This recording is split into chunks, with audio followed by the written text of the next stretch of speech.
Right. Well, a very good afternoon. I think that's 3 minutes past the top of the hour. So I'm going to kick off this session. My name's Gavin Stewart.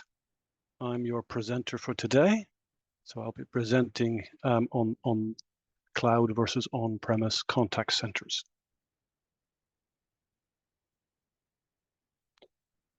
So I'm not intending this to be a vendor-specific presentation. The subject is cloud contact centers versus on-prem contact centers. I want to discuss this in a more general level, the merits of each, why the reluctance perhaps to move to cloud contact centers. But I don't want to be particularly vendor specific, more general, addressing that topic. But I should say, just for the sake of transparency, I do work for VCC Live. I'm a channel sales manager for VCC Live. And VCC Live is a cloud contact center solution provider. And prior to working for VCC Live, I worked for a very large communication contact center company for many years, 20 plus years. And they produced for many of those years on-premise contact center, call center solutions, and in more recent years, cloud solutions.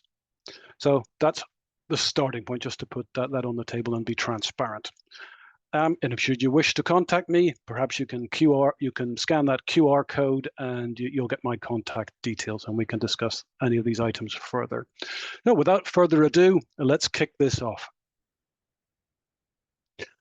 So looking at over the years, and this is kind of looking at how long I've been in the communication and call center, contact center industry, which is about 25 years approximately, and how things have changed over those years. We'll not beat this to death, but let's just cover how things have changed over the years. Well, there's been a huge expansion in communication over those years, the volume of communication or the modes of communication or the areas where people communicate from. Back 25 years ago, how did I communicate with partners or with customers? Largely that would be in person, if I was fortunate enough to do that, or by phone, or by fax. Can you believe it? Back then we communicated them a lot by fax, but in the call center space as it was then, it was largely voice calls coming in. But over the years, that has grown to be all sorts of text communication, SMS communication, WhatsApp. Take your pick, a wide variety. Now we have communication by video being very commonplace. And the latest additions, you're communicating with perhaps some large language model, some kind of intelligent chat bot is perhaps offering you service. So that communication has changed considerably over the last 25 years. And without beating it to death, the rise in the use of the internet has been a really important factor here. That's a really important aspect to it. Without that, we wouldn't have had, or things would have been very different. But we do have the internet, and it is rather ubiquitous to all of us. And that's facilitated a number of these communication capabilities. So back 25 years ago, what did you have for text chat? You had IRC. And if any of you are old enough to remember what IRC is, write the meaning of the letters of the acronym into the chat window and see who could perhaps get that first. But that was text chat or SMS back then. Now look at the multitude of text options that you have that you might have to address in a contact center. And let's turn now to the user's point of view. Those users have a different expectation, a greater expectation of that contact center, or more generally, that customer experience. And those users now have wide choice.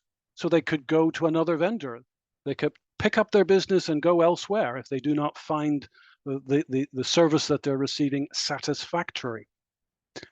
So that has changed.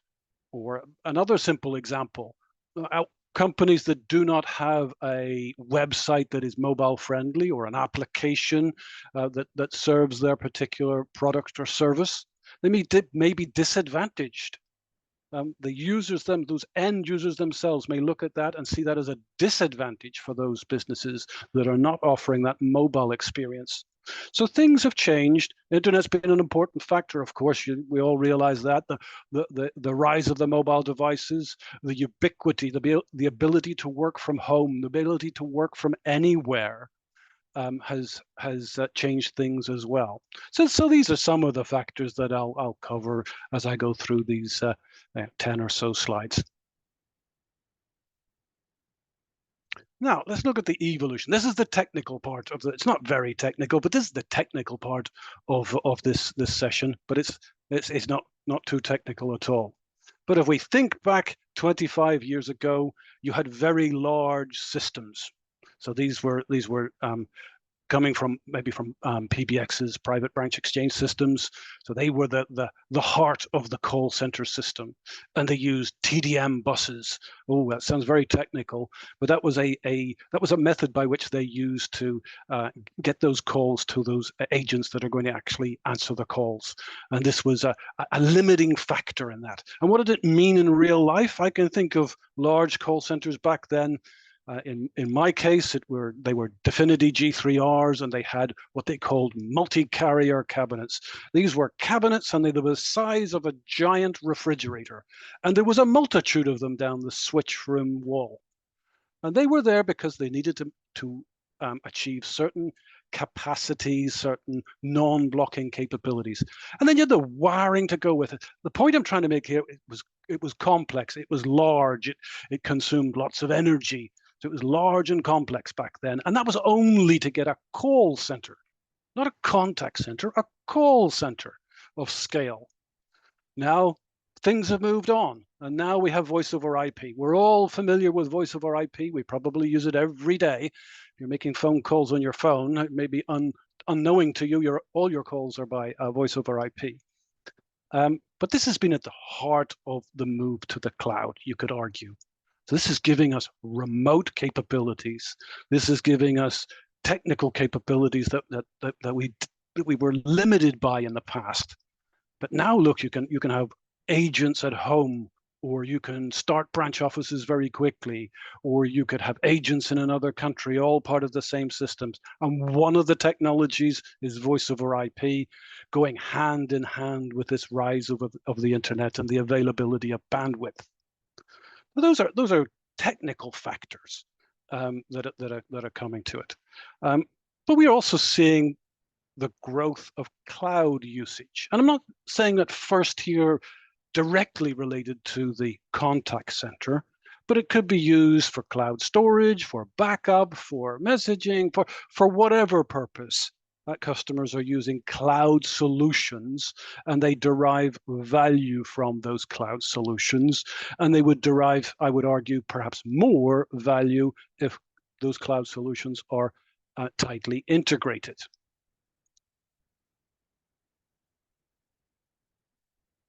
Now, let's look at the case for on-premise solutions.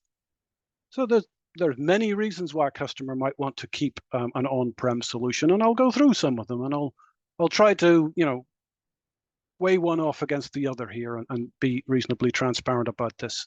So those solutions are tried and trusted. It's probably got maybe 5 nines reliability and survivability for branch offices, and you may be extremely familiar with how it operates, very comfortable with it. Now, you could argue on the counter side, that's inertia. That's a reluctance to change, to move to something else. But it is true that it is very tried and trusted and can offer very significant levels of reliability. 5 nines reliability, that's 5 to 6 minutes in a year. But is there a certain degree of inertia? That has to be thought through. You have total control of this on-premise system. No, that's completely accurate. You do. It is your system. Perhaps you have the skill set to administer it yourself, or a partner or systems integrator or trusted consultant is doing that administration. But it is true. You have total control over that system. The counter side to that is you have total responsibility for that system. So if there are software patches, if there are compliance issues that occur, I'm coming down to the next box on the right, they are your responsibility to deal with. They don't go away. You have total control, but you have total responsibility for all those things that you control, if you see what I mean. Now, turning to security and compliance. So there could be reasons, compliance reasons, data residency reasons, maybe security reasons, why a customer might choose to keep an on-premise type solution. So maybe in your vertical, in your particular industry, the regulations say data must reside in country X, or data must reside in the EU and never leave, so customer data can never leave, or call recordings can be stored here or not there. There could be regulation for it, or they must be stored for X number of years, or whatever those regulations say. So that could be a factor in a decision for customers choosing to remain on-premise. I would say that's probably gradually diminishing with the increased use of cloud services for all kinds of things, not only in the contact center. But that is a factor that will be considered, obviously, by customers. Now we're going to turn to the geographical aspect.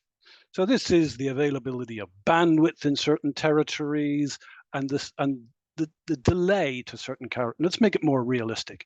So let's just say you need to provide a service in Southern Africa, but the data centers for that service reside in Europe. Now, the speed of light being what the speed of light is, it will take time to get from those data centers to the actual end customer in South Africa. And we cannot speed up the speed of light. We all know that. So that's a factor that needs to be considered and needs to be thought through. I would perhaps mention the counter side to that is, well, let's say a cloud provider comes along and says, oh, my goodness, we've decided that we're going to open business in Southern Africa and we're going to put a data center closer to you. It's going to solve that delay issue, and it's going to solve perhaps that bandwidth issue, depending on your location. But geography, that can be a factor why customers choose to use an on-premise solution. And the final two factors that they're perhaps a little bit related. So unique customization. So the ability to create a bespoke solution, perhaps a systems integrator or a professional services organization is going to do something rather unique. Or maybe in your industry, you have legacy platforms that have to be integrated. That's at the heart of your business, and you need those legacy integrations. That's true. I kind of well agree that those are reasons why customers might choose to remain on an on-premise solution. The counter side to that might be, well, legacy integrations, so those are legacy applications by definition. So is that, again, rather the inertia part of the issue here or problem here, where maybe there are other applications that can achieve the same end, offer additional benefits, and maybe are available in a more modern cloud model. But you can see there are very valid reasons here why customers might choose to remain an on-premise solution. But a lot of them are tied to history, inertia, and things will change over time that will change perhaps the view of those particular aspects. Now let's look at the case for the cloud. So productivity. So if you can offer your agents, your supervisors, all the tools that they require to be productive, so that's what's available now. We're thinking, okay, it could be the latest AI, large language model, intelligent chat bots, or whatever that additional productivity enhancement is today. Or think about what's coming. The pace is rather rapid here, so there will be a stream of productivity enhancements to come over the coming years. So that's, I think, easily available to customers using a contact center in the cloud, I would argue. Flexibility. I would suggest there's greater flexibility with a cloud solution. Take one very simple example, the remote workforce. The ability to have those agents or supervisors from anywhere, from home, Perhaps it allows you to retain agents for longer, to have supervisors working from home, to give them the tools to monitor the agents, to do their job better, the ability to have agents in other countries. It offers you great flexibility. That's just one example. But a cloud solution, those remote or branch office, that's inherent in a cloud solution. That's kind of a given because of the nature of the solution.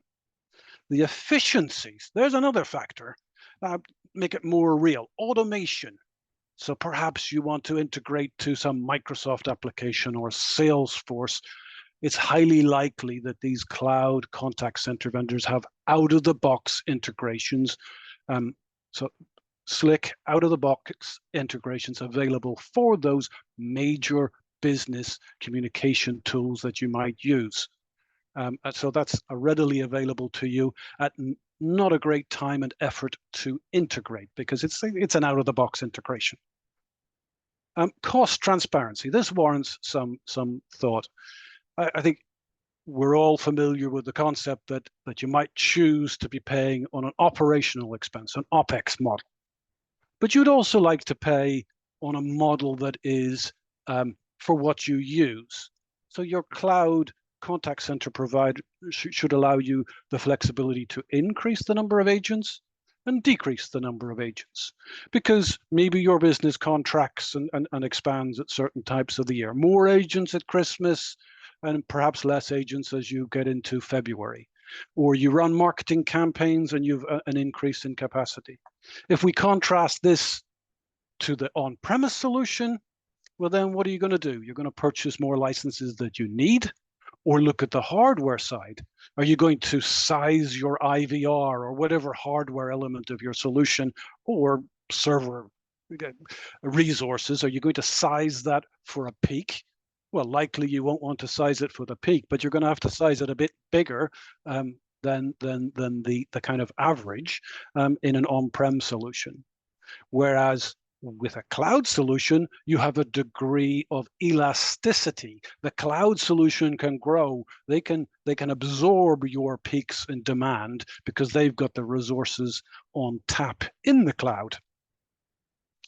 Now, if we turn to the maintenance aspect, so here I'm saying with a cloud solution, it allows you as a business to focus on your business. You're buying a service. That service happens to be, in this case, a cloud contact center, a CCaaS solution. Let that cloud provider deal with that. That's their bread and butter. They have their network operations centers. They have all the tools that they need to maintain those systems, to patch it, to keep a very close eye on security issues and update things. That is their bread and butter business. You can dedicate your resources, your limited IT resources, not to patching systems, not to doing things that maybe not at the core of your business. They can be dedicated to things that are relevant to growing your business or competing in your particular market. So I think that's an important factor. And finally, the capabilities. This relates to the productivity that I talked about first.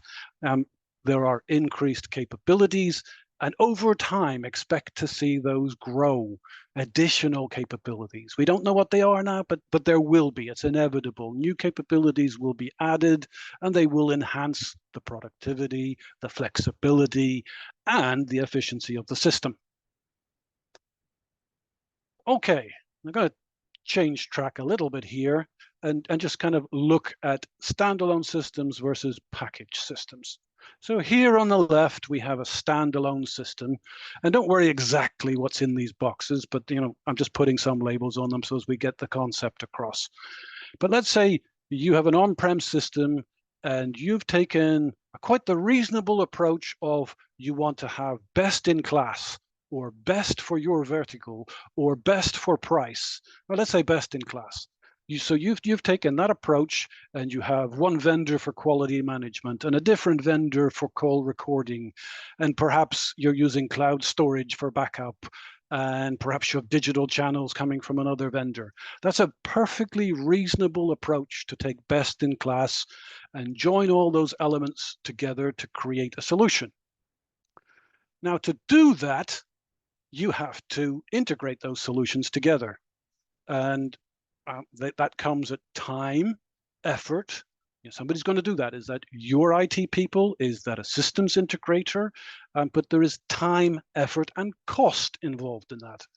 And then these individual services, they all come at an individual cost. And we have to look at that in the collective. The cumulative cost has to be looked at.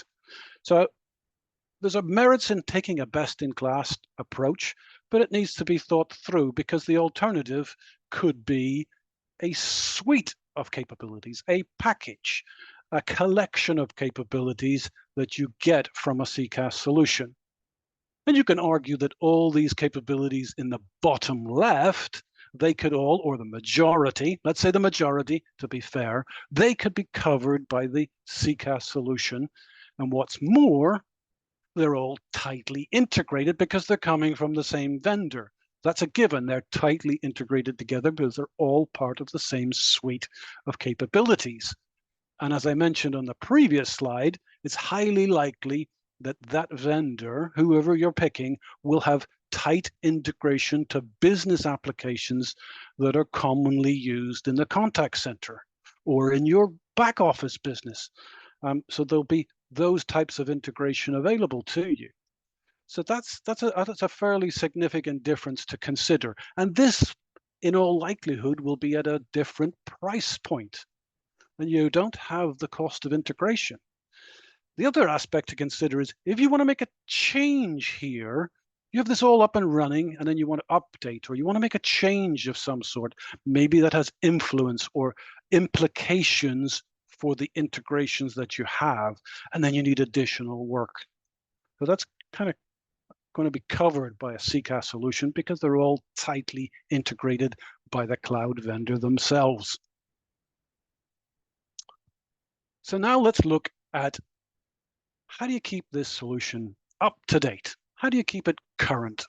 So if you have an on-prem solution, you have the challenge of updating that system. How are you going to secure the budget to update that system? It has a cost to it. And then you've got to conduct that upgrade process. And that's not a small task. That's probably a lot of planning, a lot of project management, time, thought, effort that goes into that process. But I think we've all been in there. I personally have been in the situation where I have made my business case in the past to my leadership, and I've said, let's upgrade this system, and here's my business case for that, and this is what it's going to do for us.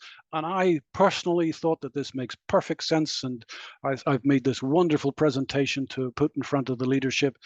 And very often you get the message, not this year, Gavin, maybe next year. We have other priorities. And okay, you might just have to accept that. I had to accept it. The system's not going to be updated. Maybe we'll look again at it next financial year. But the consequence is that system is falling behind. So if you miss another year, you'll fall behind. And your competitors maybe are not falling behind. The capabilities of your contact center may not be at the level that you wish, simply because of the complication of updating it. The other side to the on-prem solution is you will have ongoing patching, firmware updates, those kinds of things that will have to be done and will have to be factored in because that's just a given. You'll have to maintain those security updates. Now, if we turn to a cloud solution offers routine updates on a continual basis. Maintenance, that's part of the service in generally. And you've got an evergreen solution. It's only going to get better. It's only going to get additional capabilities, additional features. It's never going to get less. It's going to get increased capabilities over time. So it's a rather different animal. And I like to try to force an analogy here. So let's see if it works. Let's take the new car analogy. So for on-prem, and you're going to buy your new car, and we're thinking in on-prem terms. So you go to the car showroom and you pick up that new car, lucky you, and you drive home and you've got that new car smell. You don't get a chance to smell that too often, so relish it. So you take that car home and then you get home and you park it, and then the dog jumps in and the kids get in, and a few days later, a few weeks later, you take it to the shopping center, and then somebody scratches it in the car park. Oh no, some horrible person has damaged. In other words, it's depreciating. It's not going to be updated. There's no securing budget unless you start saving for your next car. There is no magical upgrade process for it. Doesn't get additional capabilities added to it. A fifth wheel. Now, that's kind of ridiculous. Turning to the cloud solution, well, this is a rather strange new car because it's always updated. The maintenance cost? No, that's part of the service. It's a evergreen solution, this car.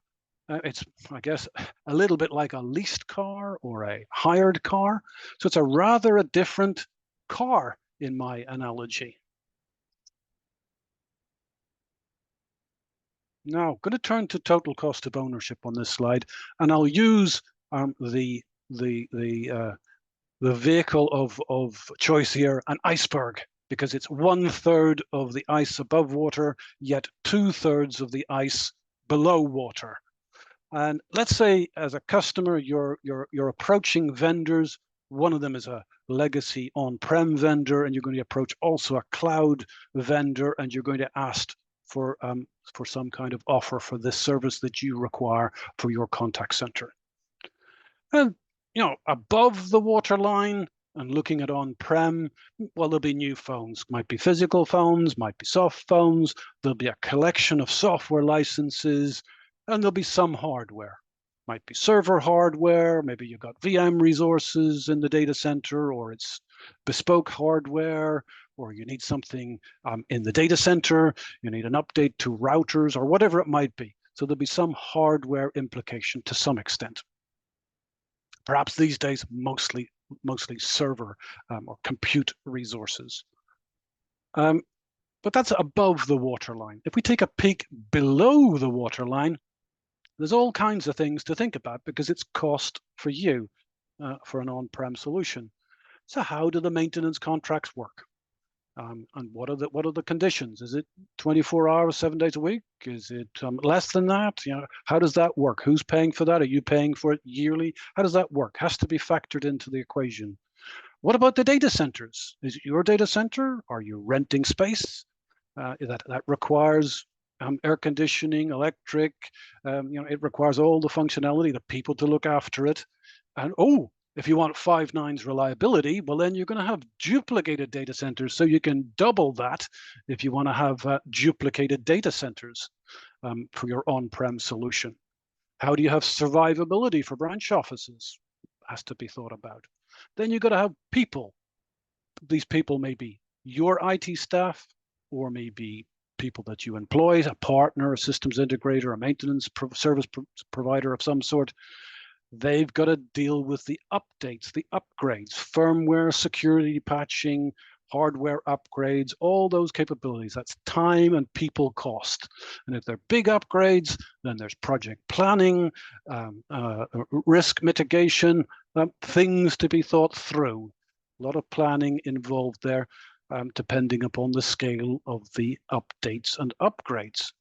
You may have standalone services, additional capabilities that you've purchased or parts of your business has purchased for data storage or digital community, whatever it might be. They need to be thought about. Is that a factor that's not immediately obvious? Telecommunication costs.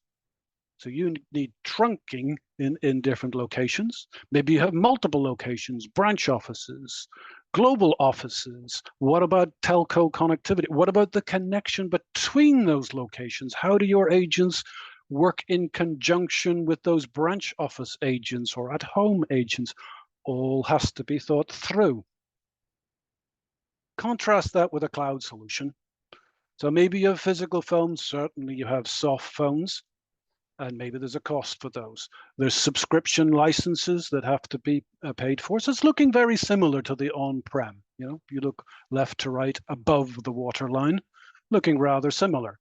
And the subscription licenses, you need transparency there. You need to know in total what are those packages, what's this extra storage or the this or the that. So you need clarity on what the complete set of subscription licenses are. Now, a peak below the waterline again. Well, a lot of these capabilities are included as part of the service that you're purchasing, the maintenance, the data centers, perhaps the telco. Maybe that's arguable. It could be that you're using bring your own carrier and then you're paying for telco services for your own reasons. That could be well true. The remote working that's inherent in a cloud solution, multi-location becomes greatly simplified.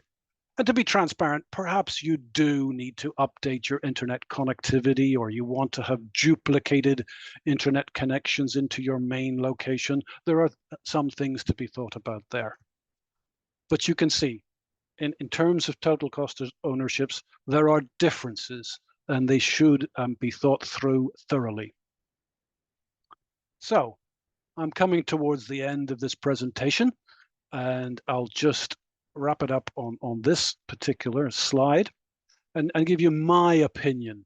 So this is my opinion. Feel free to contact me. Let's start up a conversation, have a chat. Be more than happy to do so. But this is my opinion of where we stand today. I expect on-prem solutions to gradually diminish, but they will remain in some form. So there will be on-prem contact centers, but they'll be tending towards not zero, but tending towards a low number. And it may be further complicated because you will see customers choosing to take hybrid solutions. That's another option, where some element is on-prem and some element is in the cloud. Or maybe in the minority might be private cloud solutions where you have a completely standalone system, but it sits in a private cloud and it gives you all those customization options and then maybe the integration to legacy platforms. So that's another option. We're going to see the continuous challenge of fulfilling what the end customer expects in customer experience. And I expect this to increase. It's not going to get easier. It's going to be different, that's for sure. It's going to change, but it's going to be more challenging. Our end customers are going to be more challenging. They're going to use different channels. They're going to become very familiar with writing prompts and getting answers out of large language models, so using AI. We're going to have to be able to fulfill those requirements to answer people quicker, to answer in multiple languages, perhaps, to fulfill different requirements. So I expect to see increased demand from, obviously, that's fairly obvious, you might say, but let's not lose sight of it. It's not going to diminish, it's going to increase the challenges from the end customers, what they expect for customer experience. And those end customers are fickle. They have choice. They can go somewhere else. They can take their business for a product, software, a service. They can take it and go elsewhere. So if we do not meet their expectations with great customer experience, they're highly likely to take their business somewhere else. But in my opinion, I see there being an inevitable migration to the cloud. That's the direction we're going. We may do it through steps of hybrid or otherwise, but the inevitable movement towards cloud solutions and the advantages that hopefully I've set out. So hopefully in the last half hour, I've given you a view, maybe some food for thought. I do hope so. I hope I've shared a little bit of my enthusiasm on the subject. If you've got questions, I'd be delighted to hear from you. My colleagues, this is my only kind of sales pitch for VCC, for VCC Live. I work for VCC Live. If you've got questions, scan the QR code. You can reach me via that, and we can discuss cloud solutions and how they might benefit your particular business. But do reach out if you've got comments or questions that you'd like to share. So thank you very much for your time, and let me wish you a very good afternoon.